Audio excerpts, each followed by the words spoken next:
But let's talk a bit about the flu epidemic and the flu crisis, as you would call it. You know, we keep getting told that, you know, more and more hospitals are admitting more and more people, but they keep telling people that they should go to hospital if they've got flu. I mean, that's the problem, isn't it? So people are going to hospital because they're being told this is a very dangerous and virulent form of flu.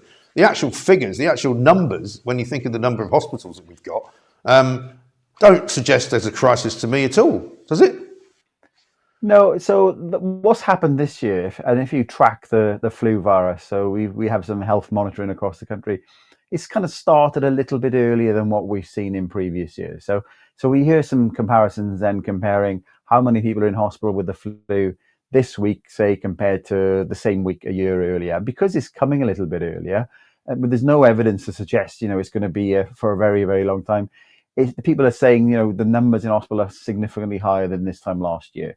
But then when you track those numbers, Mike, they're nowhere near the peak that we've seen in recent years. And we go back, you can go back 10, 20, 30 years. You know, flu was huge issues with flu back in the day when I was young as well. So the actual numbers that we're seeing, this isn't a massive spike that we're seeing at the moment, but it's been so. It reminds me of 2020, Mike, again, when we were talking with the COVID virus, where you start seeing the number of patients in hospital kind of with COVID starts going up, and it's all over the media. It's all doom and gloom. Right. But you're right. If you know well, you go to hospital. So it's not surprising that people are in hospital ill, because what are they? You know, hospitals are there for ill patients. Well, this is the thing, and I was asking this question last week. You know, how is it possible that if you've got a building that looks after sick people, it suddenly becomes under stress because you put more sick people in it, and the sick people who are already there can't have their operations because there's some more sick people coming in the door? This makes no sense at all. But of course, as you might expect, Jamie, a bit like 2020, certain aspects of the media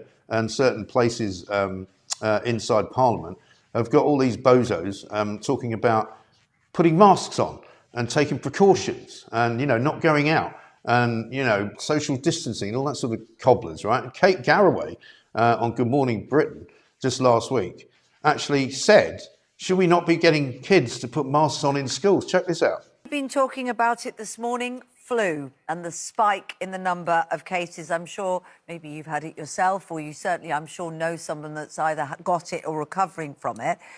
Schools have a role to play in this because there's a question about how they manage that infection and how they keep that key area between 5 and 14 safe that sort of misses out on the protection of vaccination sometimes. Are you considering face masks in school? How are you approaching this as we head into the peak moment? I mean, I can scarcely believe my ears when I heard that. No, Mike, so I've done a piece on my kind of Substack, statsjamie.co.uk on this morning, because, you know, we've got to call this out, because if you remember what was going on in 2020 and 2021, Mike, you'd have those daily press conferences.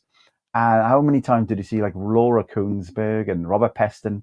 You know, they'd stand there and the government would make some big announcements, and they would always be calling, don't you think we need some more lockdown? Don't you think we should go in a bit harder? And this is for exactly the same playbook. So the schools minister's on there now with Kate Garraway to talk about some stuff. And she's literally, as you say, are you considering face masks? And then she gives an answer. Why not have face masks? So the question then begs in terms of, well, what's the facts and the evidence on that? Well, we've got some actually, Mike. So Department for Education did a study on the impact of face masks. They found there was no statistical difference when you were looking at the absence rates of schools that had face masks on and those who didn't. But what they also cited in the same report, Mike, is that, you know, pupils said, 80% of them said it made communication difficult. Not surprised if you got this mask on you. And 55% of them said it made learning more difficult. So why would you want to make education more difficult for the children by putting masks on?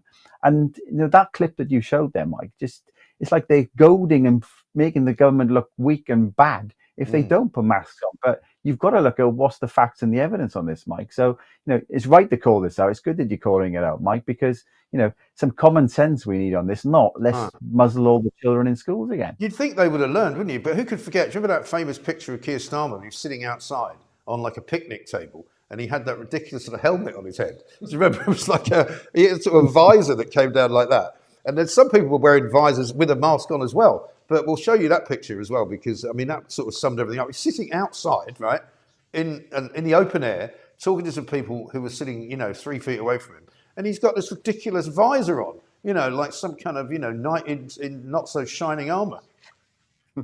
Oh, the best ones as well, Mike, you see and still today is where you're driving along and you'll see somebody in the car next to you on their own with a mask on. You think, who are you protecting yourself from? You're literally in the car on your own with a mask on. And I know. you can't help, you just genuinely can't help some people. And some other stuff I kind of wrote last week, Mike, as well, when just in terms of, the masks themselves. ONS, where I used to work, they did a study, kind of the COVID infection survey.